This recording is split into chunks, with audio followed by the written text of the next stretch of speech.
Flight start ஆகும்போது அவ்வளோ மழை பெஞ்சிட்டு இருந்துச்சு. கொஞ்சம் கொஞ்சமாக மூவ் ஆகி மேலே போக போக மழையே இல்லை. எனக்கே ஆச்சரியமாயிட்டு, என்னடா இவ்வளோ சூப்பராக இருக்குது. அந்த வியூவை உங்களுக்கும் நான் இதில் காமிக்கிறேன். மோஸ்ட்லி நம்ம ஊருக்கு கிளம்புறோம் அப்படின்னாலே நமக்கு காய்ச்சல் வந்துடும். எக்ஸாமுக்கு முன்னால் எப்படி ஒரு ஃபீவர் வருமோ அந்த மாதிரி தான் ஊருக்கு கிளம்புறதுக்கு முன்னாடி ஒரு ஃபீவரிஷாக தான் இருக்கும் எப்போவுமே. ஸோ அந்த மாதிரி தான் இப்போவும் இருக்குது அப்படிங்கிற மாதிரி தாட்டில் தான் நான் மெடிசன்ஸும் எடுத்திருந்தேன் சேஃபர் சைடுக்கு. பட் நான் சுத்தமாக எக்ஸ்பெக்ட் பண்ணவே இல்லை எனக்கு இவ்வளோ ஃபீவர் வரும், நான் இவ்வளோ சிக்காவேன் ட்ராவலில் அப்படிங்கிற மாதிரி. ஒரு ½ அன் ஹவர்லேயே எனக்கு ரொம்ப பாடி சிக் ஆகிட்டு, நம்மளோட ஹெல்த் இஷ்யூனால நம்ம கொஞ்சம் அன்கம்ஃபர்டபுளாக இருந்தால் கூட மைண்ட் செட்டையாவது காம் அண்ட் கம்போஸ்டாக வச்சுக்கலான்னு பார்த்தா அதை கெடுக்கிறதுக்குன்னு ஒரு 4 பேர் வராங்க.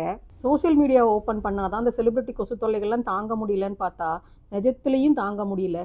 ஏன் எதுக்குன்னே தெரியாமல், அப்படி என்ன சாதனை பண்ணிட்டாங்கன்னு தெரியாமல் ஒரு சிலரெல்லாம் ஃபேமஸ் ஆக்கி விட்டுறாங்க, ட்ரெண்டிங்கில் வராங்க. கொஞ்ச நாள் கழித்து அவங்களே செலிப்ரிட்டியாக ஆயிடுறாங்க. அப்படி செலிப்ரிட்டியாக ஆனவங்க தான் எனக்கு அவங்க யார் என்னென்னலாம் தெரியாது, ஆனால் சோஷியல் மீடியாவில் இதுக்கு முன்னாடி பார்த்துருக்கேன் அப்படிங்கிற மாதிரியான ஒரு முகங்களாக தான் இருந்துச்சு. அந்த ஃபுல் ஃப்ளைட் ஜேர்னிலையும் என்ன பேசுகிறாங்கன்னு எங்களுக்கும் புரியலை. ஆனால் ஏதோ ஃபுல் அண்ட் ஃபுல் கத்திக்கிட்டே வந்தாங்க.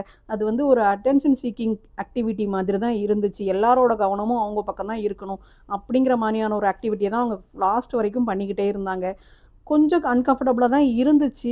அவங்களா பார்த்து திருந்தினா தான் உண்டு, நம்மளாம் ஒன்றும் சொல்கிறதுக்கு இல்லை. இதே சோஷியல் மீடியாவில் இந்த மாதிரி செலிப்ரிட்டி கொசுக்களோட வீடியோஸ் வந்துச்சுன்னா ஸ்கிப் பண்ணி போயிடலாம். ஆனால் நிஜத்தில் ஸ்கிப் பண்ண முடியலை. Finally Thoothukudi to Chennai, Chennai to Singapore அப்படின்னு நம்மளோட இந்த ஃப்ளைட் ஜேர்னியில் நீ மட்டும் ஏன் தனியாக போகிற, உன்னை மழை சென்ட் ஆஃப் பண்ணிச்சா, நான் உன் கூடவே வரேன்னு ஃபீவரும் என் கூடவே சிங்கப்பூர் லேண்ட் ஆயிடுச்சு.